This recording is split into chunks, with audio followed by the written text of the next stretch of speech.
మిగతా కులాల వాళ్ళకి ఇప్పుడు రెడ్డిస్‌కి రెడ్డి అని పెట్టుకుంటున్నారు.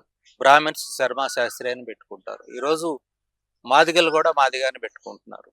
చారీలు అని పెట్టుకుంటున్నారు. అలా కమ్మ వాళ్ళకి ఒక అందరికి ఎందుకు లేదు. కొంతమందికే ఎందుకు చౌదరి అని పెట్టుకుంటారు. అంటే మిగతా వాళ్ళందరూ ఎందుకు కొందరికి పెట్టుకోరు? మీరు చౌదరి అని ఉంటుంది.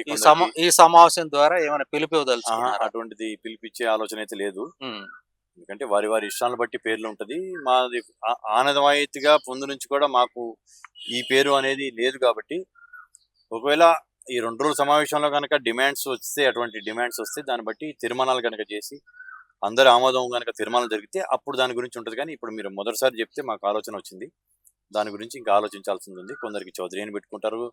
ఇక్కడ కోస్తా జిల్లాలో చౌదరి అంటారు. రాయలసీమ, నెల్లూరు జిల్లాలలో నాయుడు అంటారు.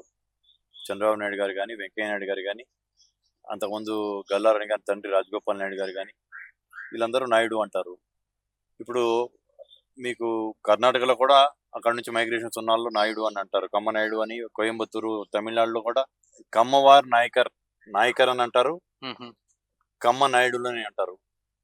అంటే వివిధ దాంట్లో వివిధ పేర్లతో పిలుచుకుంటున్నారు, ప్రచురణ ఉంది కాబట్టి అందరికి ఒకటే పెట్టుకోండి, ఏదో చౌదరి అని పెట్టండి అంటే అది కోస్తా జిల్లాల వరకే పరిమితం. వాళ్ళు చిత్తూరు జిల్లా, రాయలసీమ వాళ్ళు నాయుడు అని పెట్టుకుంటున్నారు. నాయుడు అంటే కమ్మనాయుడు అని తెలుసు అక్కడ. ఇక్కడ నాయుడు అంటే ఇక్కడ నాయుడుస్ అంటే కాపులుని నాయుడు అంటారు ఇక్కడ కోస్తా జిల్లాలో. కాబట్టి ఆ యొక్క ప్రాంతాలని బట్టి ఏదైతే పేర్లు ఉంటాయో, ఆనవాయితీలో ఏదైతే ప్రచారంలో ఉందో వాళ్ళు అది పెట్టినారు కాబట్టి దానిలోకి మేము వెళ్ళదలుచుకోలేదు. ఇప్పుడు కొత్త జనరేషన్ ఎస్పెషల్లీ యుఎస్ వెళ్ళిన యూత్ కానీ వాళ్ళకి అసలు క్యాస్ట్ అనేది తెలియకుండా పోతుంది. క్యాస్ట్ ఏంది, మా క్యాస్ట్ ఏందని తల్లిదండ్రులు అడిగే పరిస్థితి ఉంది.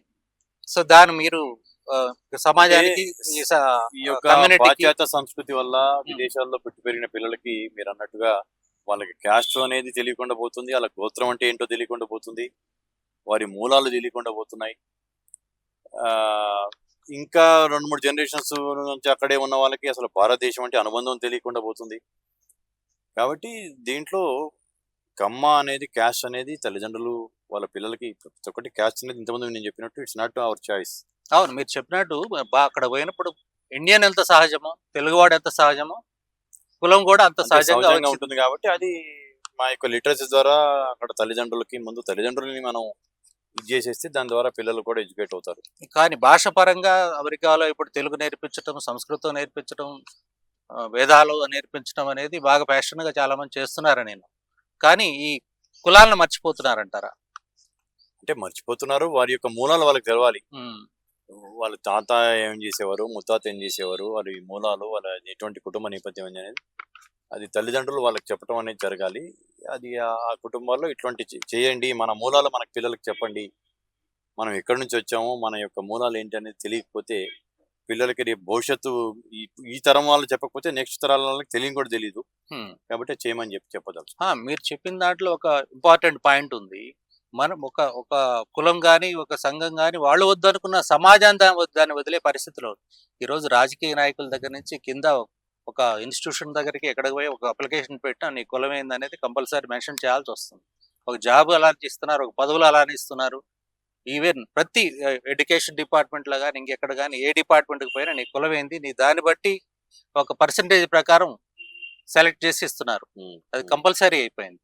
సో మీరు కులం వద్దనుకున్నా కూడా కులం ఎస్టాబ్లిష్ చేసుకోవాల్సిన పరిస్థితులు ఉన్నాయి కదా ఈ సమాజంలో. మీరేమంటారు? కులం మీరు అన్నట్టు కులం వద్దనుకుంటానికి మీరు ఇప్పుడు కేసీఆర్ ఇక్కడ సమగ్ర సర్వే అని ఒకటి చేశాడు. సకల జనుల సమగ్ర సర్వే అనేది. దాంట్లో ఏ కులానికి ఎంతమంది ఉన్నారు అనేది డేటా తీశారు. ప్రభుత్వ పథకాలు లబ్ధి చెందాలన్నా వెనుకబడిన తరగతులు, schedule caste, schedule tribes, most backward classes ఇట్లా వివిధ వర్గాలుగా విభజించి ఉంది సమాజం. కాబట్టి కుల వ్యవస్థ నిర్మూలించడం అనేది ఎవరి వల్ల కాదు. మనం అదే కులంలో ఉన్నాం కాబట్టి మన యొక్క నెక్స్ట్ జనరేషన్స్కి మన కులం అంటే ఏంటి, మన మూలాలు ఏంటి అనేది చెప్పడం అనేది అవసరము.